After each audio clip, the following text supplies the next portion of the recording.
त्यांचा सन्मान राखला गेला पाहिजे एवढीच माझी भावना होती. बाकी तर त्याच्यामध्ये माझा काही भाग नव्हता की आपण चांगले दिवस आले आहे, साधारणतः आपण निवडून आणू शकतो. आणि माझी भूमिका एवढीच होती की आपण व्हिटॅमिनच्या टॅबलेट्स कधी घेतो जेव्हा व्हिटॅमिनची कमतरता असेल.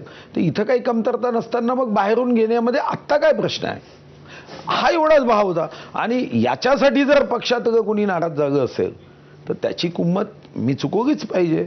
जर मी किंमत न चुकवता मी माझाच विचार करत राहिलो तर मला वाटतं की तेही पुढे कधीतरी अडचणीचं होईल. ज्या पक्षामध्ये आपण जीवन दिलं, ज्या पक्षासाठी आपण मेहनत केली, दूर दूरपर्यंत सत्ता येणार नाही. मला अजूनही आठवतं की स्वर्गीय R.R. पाटील माझी फार चांगली मैत्री होती आणि माझ्यावर ते प्रेमही करायचे. आणि म्हणून मी अर्थमंत्री जागेवर कोणी मागणी केली नाही तरी त्यांच्या स्मारकाला मी पैसे दिले.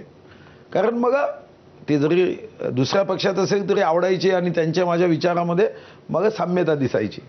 मला अजूनही आठवतं एक दिवस मग घरी जेवायला बोलवलं त्यांनी आणि ते मग म्हणाले की माझ्या पक्षात ये, मी उद्या तुम्हाला मंत्री करतो.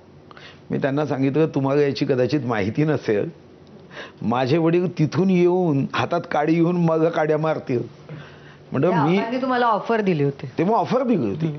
पण असा विचारच कधी शिवू शकत नाही दुसऱ्या पक्षाचा. कारण हा पक्ष जीना यहाँ मरना यहाँ, हा गर्दिश में तारे रहेंगे कभी तो रहेंगे. पण या पक्षामध्ये विचारच करू शकत नाही आपण. कारण या पक्षामध्ये आपण सत्तेसाठी, खुर्चीसाठी, मंत्रिपदासाठी कधीच जोडला गेलो नाही. माझे वडील विभाग संघचालक होते. कदाचित मी राजकारणातही आलो नसतो जर माझे वडील संघ स्वयंसेवक म्हणून आणीबाणीत गेले नसते. माझे वडील डॉक्टर होते, आमची उत्तम प्रॅक्टिस होती. म्हणजे आमच्या दवाखान्यात पाय ठेवायला गर्दी, जागा नसायची एवढी गर्दी असायची. आता असं आहे की तेव्हा ते 19 महिने जगमध्ये गेले आणीबाणीत आणि मी डॉक्टर होऊ शकलो नाही. कदाचित मी डॉक्टर तेव्हा होऊ शकलो असतो तर या सर्व चक्रातही आलो नसतो, आज तुमच्या कट्ट्यावरही आलो नसतो, मी आपल्या डॉक्टरी खुर्चीवर बसलो असतो. ते झालो नाही म्हणून मग M.Com M.Phil करायला गेलो.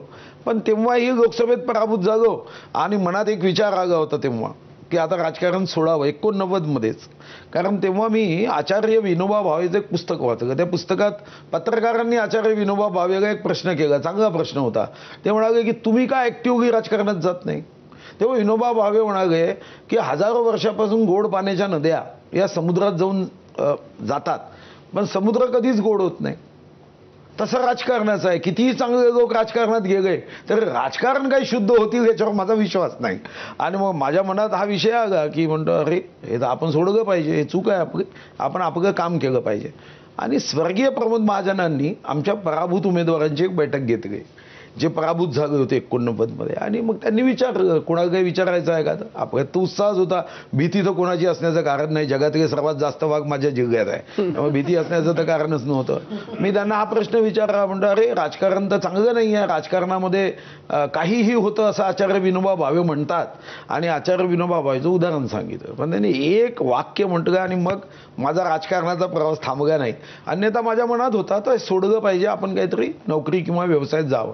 ते म्हणाले असं आहे सुधीर की हजारो वर्षापासून गोड पाण्याच्या नद्या वाहतात, समुद्र गोड होत नाही, हे तुझं म्हणणं खरं आहे.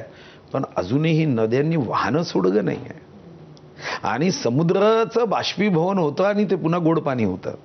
आणि म्हणून राजकारणात सुद्धा चांगल्या गोष्टी घडणारच नाही असा विचार तू आयुष्यात करू नको. मग मी राजकारणात कायम राहिलो.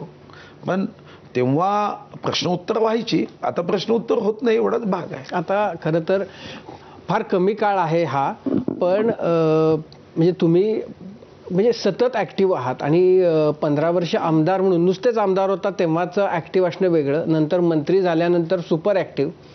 मधला 2-2.5 वर्षांचा काळ असा होता की तुम्ही मंत्री नव्हतात, पण तेव्हा तुम्हीच नाही तर तुमच्याबरोबर तुमच्या गोतावळ्यातली बाकीचीही लोक